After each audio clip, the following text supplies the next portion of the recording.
Hi, welcome to Lights Camera Author. I'm Jim Juno, and this is where we talk with authors who write books about classic Hollywood and entertainment. And I have with me tonight a very special guest. She is actually a real doctor, a PhD, Dr. Grace Kessler Overbeke. I hope I pronounced that right. It's Overbeck, And but Overbeck, I'm sorry, Overbeck. it's okay. My apologies. And now, if you follow female stand-up comics, you might think that the genre started with Joan Rivers. And and then also you may have seen the TV show The Marvelous Miss Maisel, but that's not when the genre started. It actually started back with a woman named Jean Carroll. And Dr. Overbeck's new book is called First Lady of Laughs: The Forgotten Story of Jean Carroll. And I'd like to welcome her now to Light the Camera Author. Welcome. Thank you so much. It's great to be here. Should I call you Dr. Overbeck or can we get away with Grace? Can we? Um, sure. My students actually do a little bit of both, and they often call me Dr. Grace. So, Dr. Grace is good. I like but that. Okay. Well, Dr. Grace, let me ask you now, Jean Carroll, I don't want to confuse her with the person who has been in the news recently, E. Jean Carroll, two totally different people. So put that one out of your mind.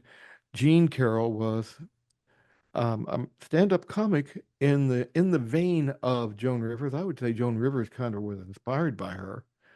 Um, and would you say that was correct? I mean, she appeared like 20 times on the Ed Sullivan Show. she did actually. I think it was 29 was her total on the Ed Sullivan Show, and there's an old interview with Joan Rivers where she's talking with Lily Tomlin, and they are trading stories about watching Jean Carroll on the Sullivan Show as they were growing up.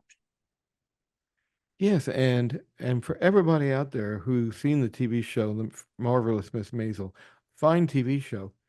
And yes, it is about a Jewish woman who becomes a stand-up comedian in the 50s and 60s, just like Jean Carroll. But that's where the similarities end, isn't it? It is, yes. I mean, for one thing, The Marvelous Mrs. Maisel is inspired by a number of different figures. So I think Joan Rivers, who you've mentioned a couple times, is one of those inspirations for Midge, and Jean Carroll, Toady Fields. There's many of them, and also, of course, Amy Sherman Palladino's father, Don Sherman, to whom the series is dedicated, is another inspiration. So it was always meant to be a work of fiction, and it just happens to draw from a number of different historical sources. Mhm. How did you get interested in the story of Jean Carroll? Well, I think my story really starts with my parents, who were huge fans of not Jean Carroll, but another comedy duo from that same time period called Burns and Allen. So they loved George Burns and Gracie Allen. And so they named me after Gracie Allen, and they used to play, Burns and Allen episodes. Burns and Allen, in addition to being stars of vaudeville, also had a radio show. They had a TV show, and they just played that for me as a from the time I was maybe 2 or 3 years old. So comedy from that period was always a part of my life. And it wasn't a huge leap then to go from that particular comedy duo to other comedians of that period. I'll be totally honest, my knowledge of female stand-up comics began with Joan Rivers, and then Sure. progressed over to Rita Rudner and, like you said, Toady Fields. But really, I mean, and if you are interested in seeing Jean Carroll, there's a lot of there's some I won't say a lot, but there's some of her performances on YouTube, and she had a rapid fire delivery, didn't she? Oh, absolutely. I mean, that's also pretty standard for comedians of that period. When stand-up comedy was first becoming popular, it was sort of like reading a joke book on speed. It was just punchline, punchline, punchline, punchline. That's kind of interesting way to put it. A joke book on speed. I like that. It's like, and but really, I would think that when you were researching it, it had to be difficult because I remember reading an interview that you did that said that not only, with the current E. Jean Carroll, there was also another Jean Carroll back. Was it in the burlesque shows? Is that where it Yes. was? Yes, she was a burlesque dancer. Um, Jean Carroll was a really popular stage name at the time. Oh, and there was another one who was a comedy writer who wrote for a radio program that the Jean Carroll that I wrote about loved. So, because it was such a popular stage name, it does make it tricky to write about her because you have to make sure that, let's say you find a newspaper article about Jean Carroll, you have to verify that it was the correct Jean Carroll and not one of the other many Jean Carrolls from that time. And I imagine that, and in your book, you make it clear right off the bat that Jean Carroll was not the first female stand-up comedian. I guess if you really want to be technical, Mom's Mabley, I believe, is who you mentioned. But she was, but and in that era, since she was African American, Mom's Mabley, that is, she didn't get the exposure until later in life that Jean Carroll got when she started performing. Isn't that correct? Yeah, absolutely correct. Yes. And Mom's Mabley is really interesting because when you think about stand-up comedy, a lot of the time you're thinking about something that is very personal, something that's like coming directly from you. There's this sort of like you're imagining that you're hearing something authentic. Um, and Mom's Mabley was playing a character. She's sort of similar to like I guess a contemporary analogy might be to someone like Sacha Baron Cohen when he does his Hmm. comedy as Borat or any one of his menagerie of characters. Um, Mom's Mabley was a fictionalized persona that had very little in common with the actual performer, which is why I think whether that's stand up or a more elaborate kind of like solo performance or character comedy um, is maybe a different question. Now, we mentioned that Jean Carroll was an influence not only on Joan Rivers, but also on, I think, Carol Burnett, also, correct? Along with Lily Tomlin. I don't Was know I if right in Carol that? Burnett was a fan of Jean Carroll, or Ah, I haven't come across anything where Carol Burnett is talking about her, but Lily Tomlin, who you just mentioned, is hugely influential in maintaining Jean Carroll's legacy. I mean, I would say like in the contemporary moment, if there is anyone who is talking about Jean Carroll's work and talking about her influence and her legacy, it's Lily Tomlin. She went on record again and again. She would go on TV shows and magazines and talk about being a little girl and watching Jean Carroll on The Sullivan Show. And she would even talk about dressing up like her. She would wear her mother's nightgown and pretend that it was an evening gown and do Jean Carroll jokes. wow. Now Lily Tomlin, and again we mentioned Joan Rivers.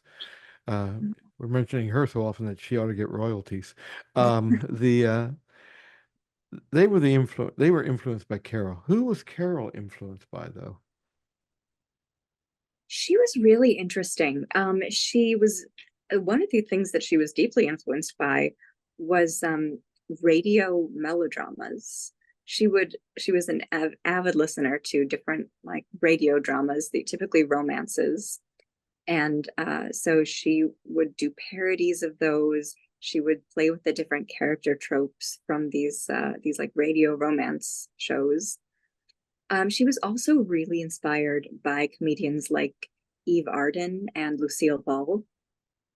She was particularly taken with the ways that Eve Arden, is someone that she talked about a lot, was was quite feminine. You know, Eve Arden was not someone who would do like goofy kind of um, like physical humor. She would not do a lot of uh, big, big funny voices or gags. She had a very feminine, very sort of genteel persona that resonated a lot with what Jean Carroll wanted to convey in her comedy.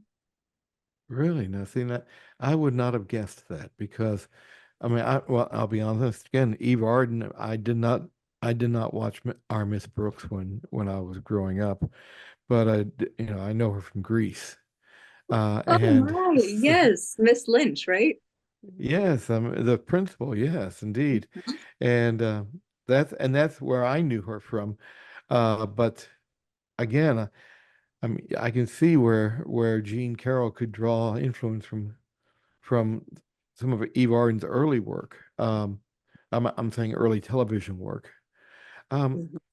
now, how do you manage to? Or I'm sorry, who do you manage want to reach with this book?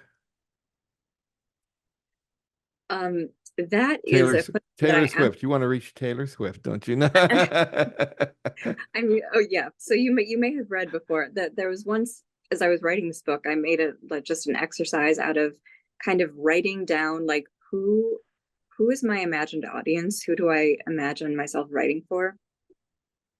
And I should say, first of all, just as a way of like being really clear about um, the book's place in wider literature, it is an academic text. I mean, it's published by an academic Mhm. publisher. So, first and foremost, you have to read it as a piece of academic literature, um, because that is the umbrella under which it was published, and those are the peer reviewers that have weighed in on this process. So I'm definitely writing for an academic audience, people who are interested in the history of theater and performance, and people who are interested in Jewish studies and American studies. Um, and I would pitch I think the book is sort of geared towards like anywhere between undergrads and graduate students. Um, but it's not just an academic text, I hope. Um, Despite the fact that, yes, it had to pass muster from a panel of academics and experts, I also really wanted to sneak in a good story. And so I sincerely hope that I can do that. And the story is one that I think has a really broad appeal. So I'm writing, hoping that this is going to get to people who are interested in stories about women breaking boundaries, which is, I think, where Taylor Swift comes in. Mhm. I think that I'm interested in writing a story that's going to be interesting um, to Jews in the United States, but also people who have never met a Jew in the United States, because that's really what Jean Carroll was interested in doing, is representing Jewish people to a wider, more mainstream audience, and maybe in a way that they hadn't been seen before. Nowadays, there is, unfortunately, an anti-Semitism uh, growth. I want to put it that way, or at least it seems that way in the United States. Um, do you think how would you feel Gene Carroll would feel about everything that's going on now? Oh, um, It got hard well, for all of a sudden, didn't it? And yeah, we got serious here. So, we do. I mean, well, when you say everything that's going on, mhm. I think that Would she get I think political? I'll ask that question. Would she get political?